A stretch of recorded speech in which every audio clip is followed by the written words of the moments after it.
So you think Musou games are good? I do. And I'm tired of pretending they're not.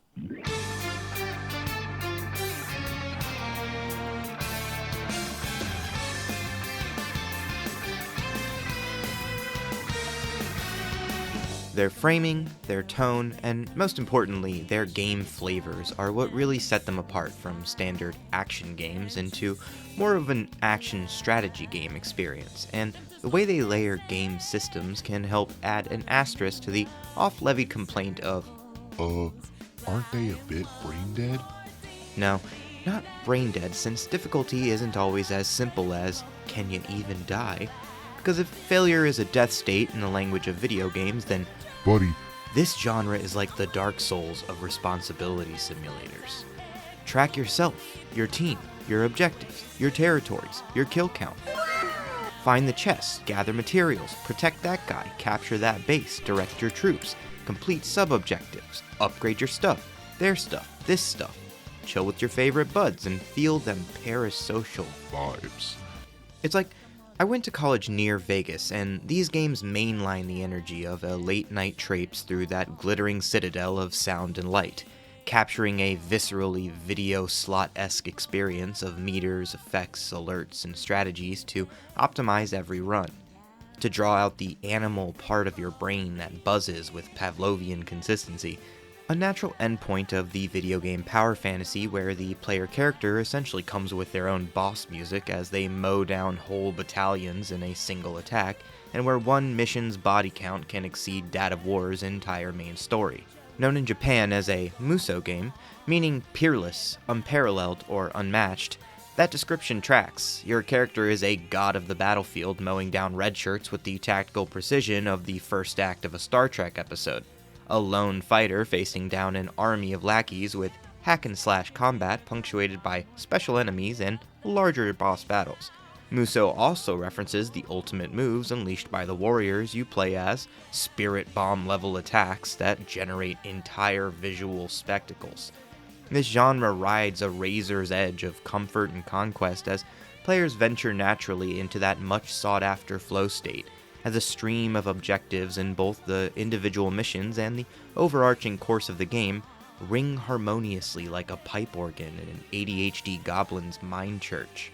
Stressful and soporific at the same time, like a well-mixed cocktail, the execution of combos, the efficient maximization of your forces, the minute-to-minute objectives impressed upon the player fosters an intrinsic desire to set a running list in your mind. Your short-term goals of capturing territory conflicting with the desire to complete side missions that draw you away, versus the long-term goals of acquiring specific enemy materials or unlocking new characters via visible or hidden requirements. While it's easy to approach the genre with cynicism, there's actually a lot going on in Musou games, though. So, I'm Dennis from That's for the Birds, and this is an ode to the warrior genre. I love Moose so much.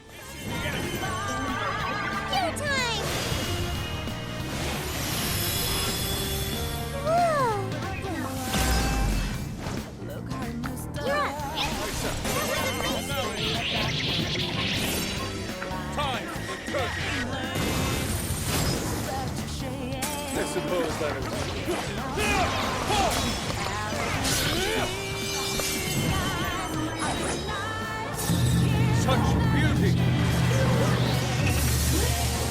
Oh, down!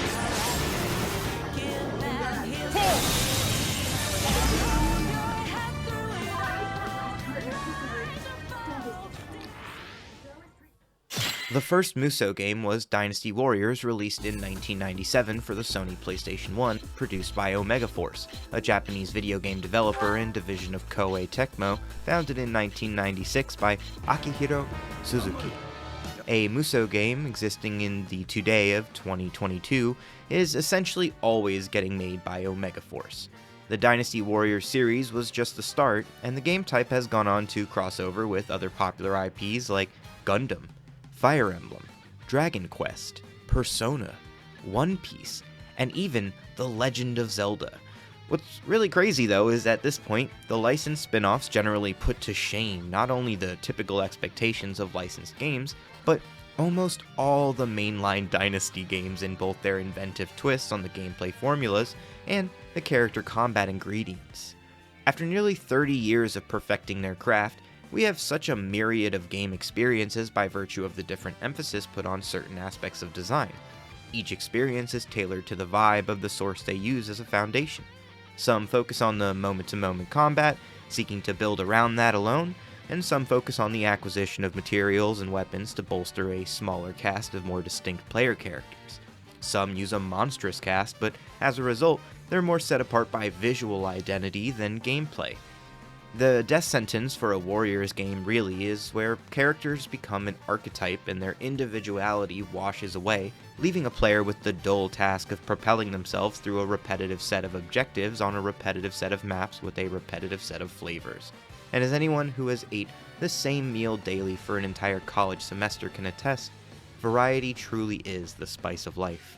For example, you don't want characters to melt away, boiled down to their weapon alone. Even if you mix up the animations like in Dynasty Warriors 9 for instance, the feel becomes homogeneous across the board through its extensive streamlining. While Fire Emblem Three Hopes has a dozen player archetypes which then combine with weapons for each class and a set of personal character skills and sub-skills that make most of them feel unique in execution, leaving you with multiple gameplay roles to try out on top of their individual movesets. Finding that sweet spot is vital for the genre's fast-paced experience. So, the missions then. That's the brain-dead part, right? Well, again, it's a spectrum of quality. There can be survival, escort, base defense, capture the flag, wave battles, one-on-one boss battles, wars of attrition, storytelling through gameplay as a last stand or buying your forces enough time to regroup. Some games allow you to switch with up to 4 characters, requiring coordination and direction befitting a strategy game. Part of the reason Fire Emblem Warriors feels just oh so perfect for the genre. Some of the games have single fighter only maps like Pirate Warriors, and while I think that game out of all of them gets the most right in many ways, I think a blend of both is best. A system I've grown to love the most is the adjutant system of the Fire Emblem games, which, true to their spirit of strategy warfare, allows the player to assign a team member to either follow and defend either your player or an objective, or my personal favorite, which is pairing up with them for stacking ultimates and secondary skills which only activate through their increased bonds with each other. They can even learn new abilities through this method by sharing those abilities if they're teachable. This gave me personally the freedom to run around as one character and switch as needed instead of sending them to opposite sides of the map alone, which is maybe the more efficient option, but sometimes less interesting than controlling the whole battlefield alone. Giving us the real choice to mold the strategy ourselves is the difference maker here, and all of that sets aside the inherent fun in the smooth application of some combos and their special endings, which some are even actually big ol' representations of the personality or hobbies of the character. Well, what about the stories then?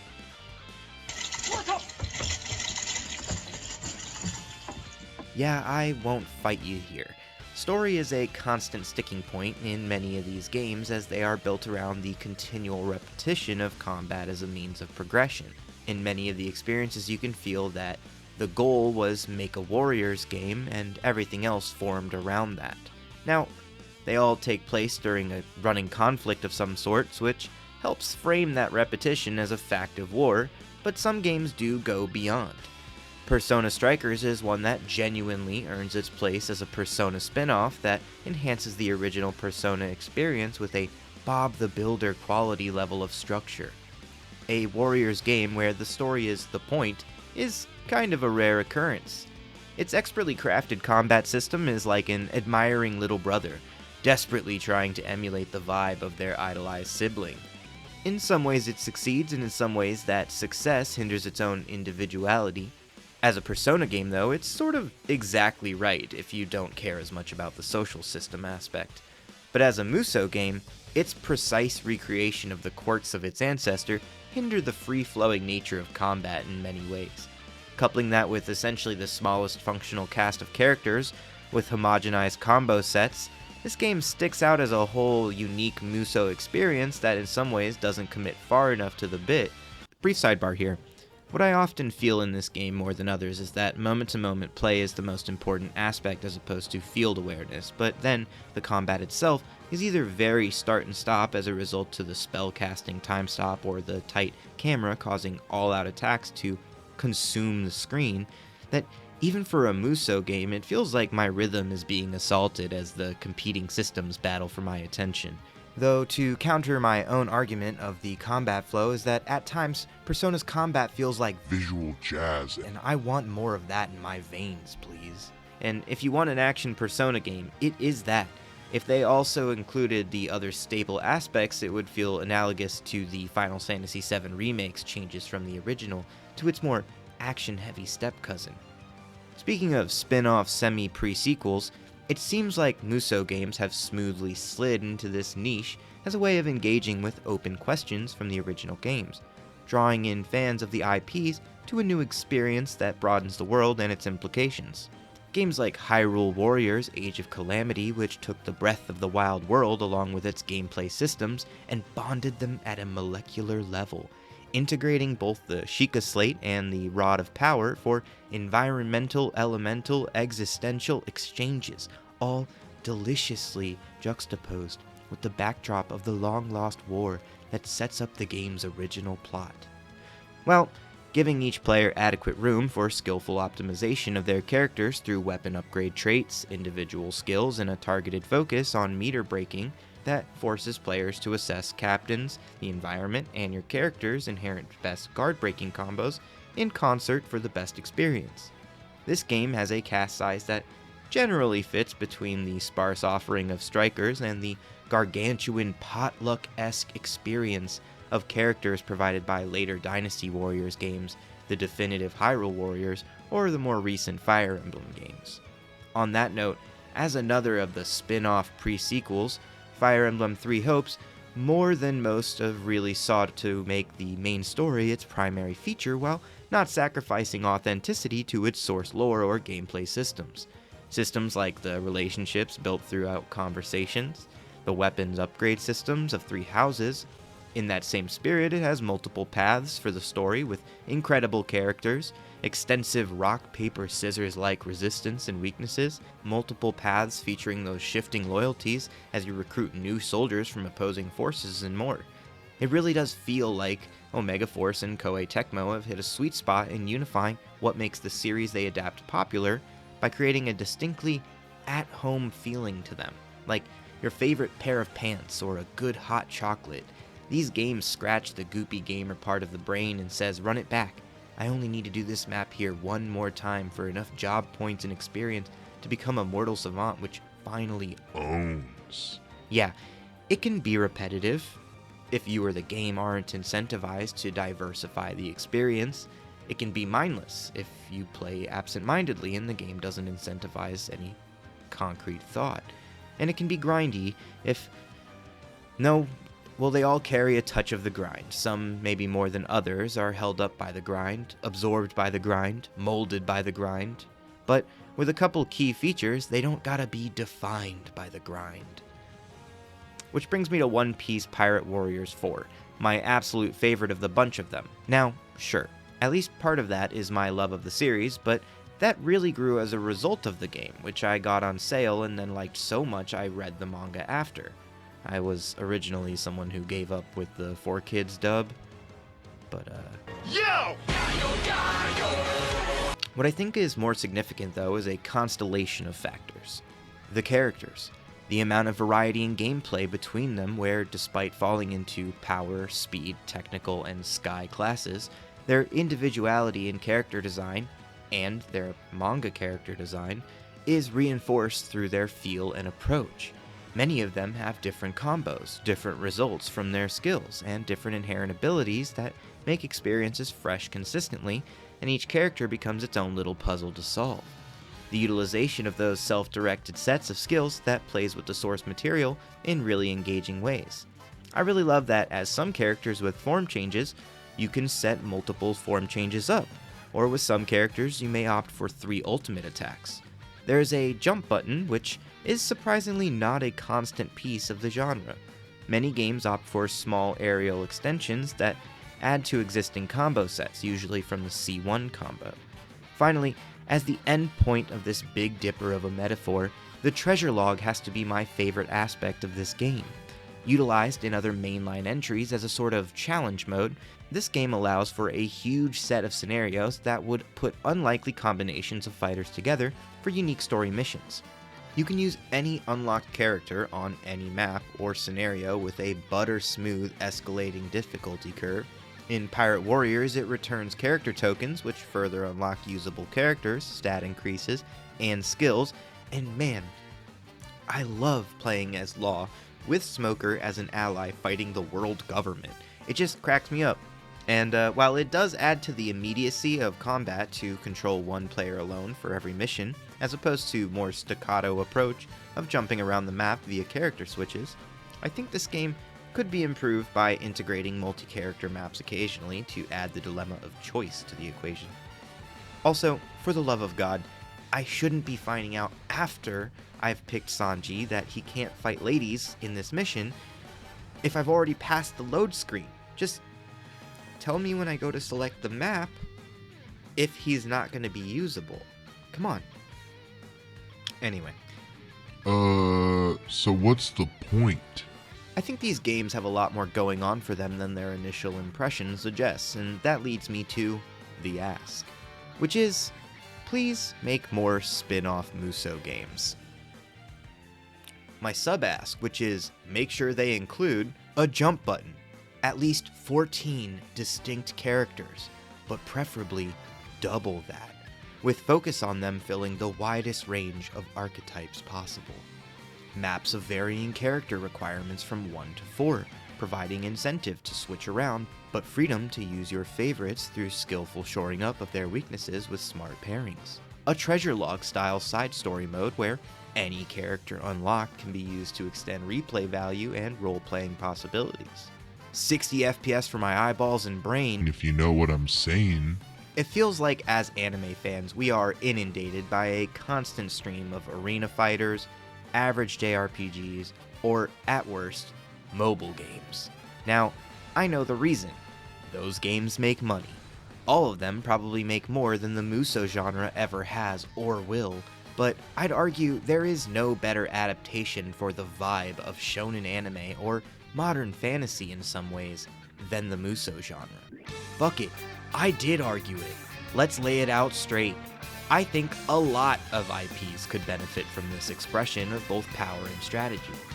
Imagine, if you will, the Demon Slayer Corps, fighting the hordes of Muzan Kibutsuji, their breathing techniques providing a perfect framework for the experience, coordinating your forces, learning new forms. Or how about the Sorcerers of Jujutsu Kaisen? The unique curse techniques of the good, the bad, and the everyone in between would be incredible. The wide-ranging enemy designs and the dark, moody atmosphere would just... I mean, damn, off the top of my head, you've got Naruto, Bleach, Hunter x Hunter, Yu Yu Hakusho, Black Clover, Tokyo Ghoul, fucking JoJo's! I mean, we're sitting on gold mines here. Just make Jump Force, but Musou and Good. Or, branching out even further, what about a Star Wars game with Jedi, Sith, and Mando classes fighting Star Wars over the years, allowing for fans of both canon and non-canon experiences to get in on the action in a way that makes people happy for once? What about Lord of the Rings, Return of the King, a game which I will go to my grave wishing for a remake of? I think you can see the untapped potential here. These games have worked their way into my heart after many years. While not as complex in their technical gameplay as an action fighter, not as stylishly bombastic as a Devil May Cry game, and not as emotionally resonant as the stories they often adapt, Musou games have evolved steadily over the years by operating somewhere in the middle of all that, bringing their own sense of order to the chaos. I think they're worth taking a chance on. Thanks for watching. Oh, and please make a better Berserk game. It makes me really sad to add another bad adaptation to the pile. Oh, check out my Patreon if you want to see more. Thanks.